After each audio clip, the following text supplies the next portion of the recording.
Welcome back to Tintin Talk, Episode 2. Today we are looking at the second book in the series, Tintin and the Congo. Tintin and the Congo is the second book in the Tintin series and is generally regarded as one of the most controversial. It was originally serialized in 1930 to 1931 in Le Petit Vingtième and later redrawn in color in 1946.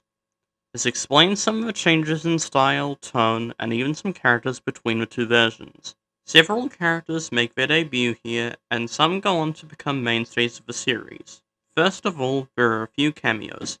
Herge himself appears, along with his assistant Edgar P. Jacobs, and two of his other creations, Quick and Fluke, who are seen saying goodbye to Tintin as he leaves on the train. Alongside him is Totor, another of Herge's early characters, who fans speculate might be Tintin's older brother.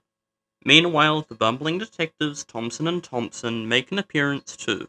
In the color version, this is technically the debut, before they officially return in the fourth book, Cigars of the Pharaoh. Interestingly, Tintin of the Congo is also one of the books where Snowy is given a lot more dialogue and comic gags compared to later albums. He almost feels like a co-star here, constantly talking back and making sarcastic comments, a style that was toned down in later stories. The main antagonist of this adventure is Tom, a stowaway criminal who worked for none other than Al Capone. His local accomplices include the witch doctor Munganga, who grows jealous of Tintin's rising popularity in the village. Another of Capone's henchmen is Gibbons, a crook working to set up a diamond smuggling racket in the Congo. Their meddling sparks conflict between two local leaders, King Mhatavu and King Babarum. Although Al Capone doesn't physically appear in the story, he looms in the background setting the stage for Tintin America. There's Coco, a native boy who becomes his guide, King Babarum, who welcomes Tintin into his village, and a missionary priest who helps Tintin and teaches the locals about Christianity. And finally, King Mhatavu, leader of Mhatavu tribe and sworn enemy of Babarum. The story begins with Tintin boarding a train, then a boat bound to Congo. On board, Snowy faces off against a spider and a parrot, which ends up biting his tail. Things get worse when he falls into the ship's hold, where we meet the stowaway Tom. Tom tries to drown Snowy, and after two close calls, Tintin finally rescues him.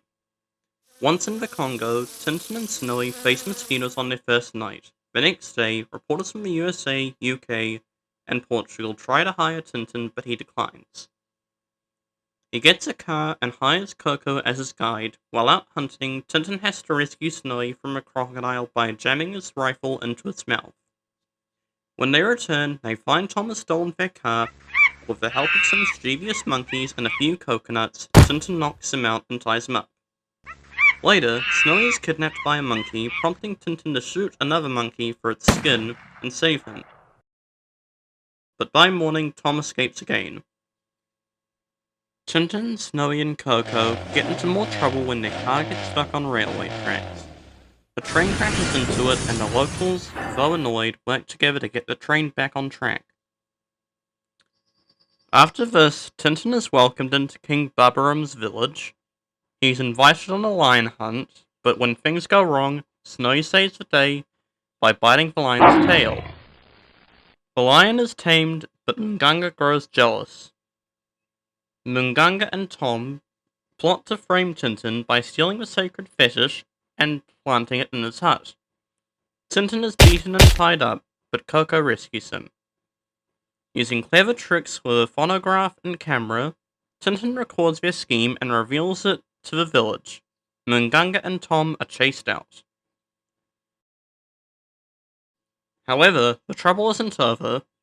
Tom and Munganga provoke King Mhatavu into declaring war on the Babarum by sending an insulting message. After using an electromagnet to deflect their weapons, and become king of Mhatavu's tribe after their defeat. That night, Munganga, disguised as a leopard as part of the Aniota secret society, tries to ambush Tintin but is almost eaten by a snake instead. Tintin saves him, and Munganga switches sides, revealing Tom's hiding place. When Tintin and Snowy arrive, Tom knocks him out and ties him up. Tintin is left hanging over the crocodile-infested waters, but is rescued by a missionary priest. Tintin saves Snowy, who bursts out of the boa constrictor, and they join the priest on his river mission. At a mission school with the priest, Tintin becomes a maths teacher, but is interrupted by a tame leopard who he kicks out the door. The next day, Tintin goes elephant hunting, however a monkey grabs his gun and accidentally kills the elephant. Tom, in disguise as a priest, tries to kill Tintin by putting him tied up in a boat over a waterfall, only for Tintin to be caught in a tree and saved by a priest again.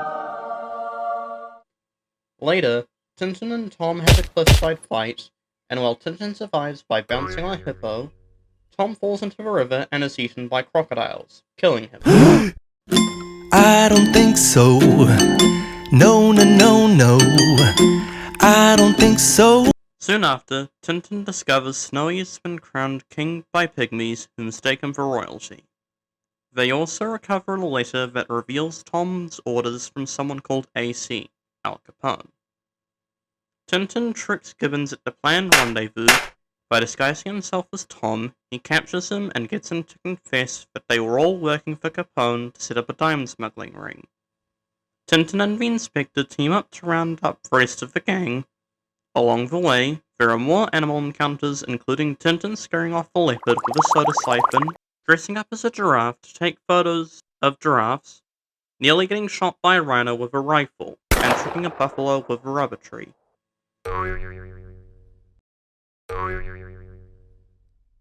In the end, pilots from Chicago pick up Tintin and Snowy. They head back to Europe, then onward to America, setting up the next adventure, Tintin in America. Meanwhile, the locals talk about how cool Tintin and Snowy are. But while the book is entertaining, it does contain controversial aspects. The depiction of the Congolese people is very stereotypical, and unfortunately, the style carries over into other Tintin books when black people are depicted. And Tintin's hunting of animals, while seen as normal back then, does not sit well with modern audiences. All in all, Tintin of the Congo is a fun book with flaws, but it's important as it leads into Tintin in America. Join us next time when we cover Tintin's third adventure, Tintin in America. See you next time and happy adventuring. Don't forget to like, share and subscribe and drop a comment.